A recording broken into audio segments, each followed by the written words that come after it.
Good morning, Busy Fit fam. This is Stephen Anderson, and I'm your Busy Fit coach. Welcome to week 12, day 4 of your Busy Fit 90-day Healthy Habits coaching, and I'm so glad that you're here. Now, it is true that the main journey that we are concerned about is yours, but at the same time, we want to make sure that we are careful to respect everyone else's journey.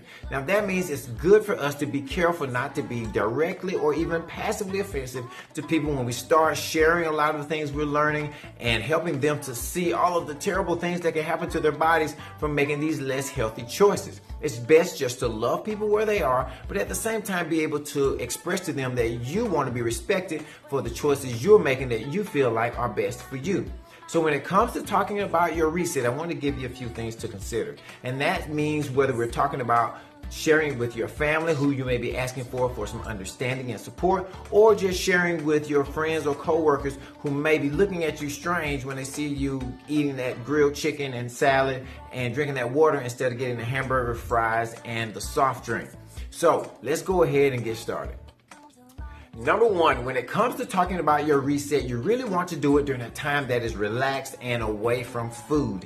It's a good idea to make sure that if you're talking to your family and friends, it's not around those meal times because food can be a hot button issue and we don't want to come off as being judgmental.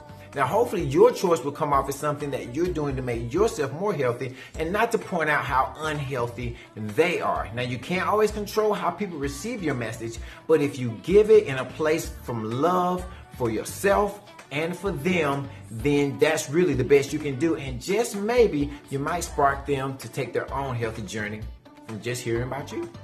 Number two, when you're talking about your reset, speak to it in terms of the things that you're looking to gain as opposed to the things that you don't get to do. For example, you might want to say something like, I really am just doing this because I want to have more energy and I want to be able to sleep better and I want better moods and I want to drop a few pounds. And I figured that it's just 30 days, so I might as well give it a shot. So what you don't want to say is, man, I can't have sugar, I can't have dairy, I can't have corn, man, I can't have yogurt, man, I'm so tired of being fat, man, ain't you? No, we don't want to go that route. Let's go with the positive end. So the third and final point that I'll make is that we want to make sure that we avoid some of those buzzwords like diet and cleanse because they have a very negative connotation. We want people to understand that part of the plan is being 80% full. We want people to understand that we want you to eat and to eat lots of good food, and we don't want you to walk around starving. It's very critical that people understand that if they want to lose weight, you really do have to eat, and if you eat good stuff, you don't have to be hungry, and that is a good thing. So now we're on to our calls to action. Number one, we're reading our goals. Number two, we are getting that water in first thing in the morning and throughout the day. Number three, we're going to the gym, we're working out, or whatever our plan is for activity, or we're getting that good rest in. Number four, we're eating slowly to 80% full. We want to make sure we eat. We have to do that. And number 5, 6, and 7 goes to our plate. So that means every single plate we want to have 5, 6, and 7, which is nice lean protein, every plate. Good carbohydrates, mainly vegetables, some fruit are also in there, and potatoes if you need to have some extra energy, extra kick, and the nice healthy fats that we cook in for our oils, or maybe we have a handful of nuts, or maybe we have some olives or some avocados.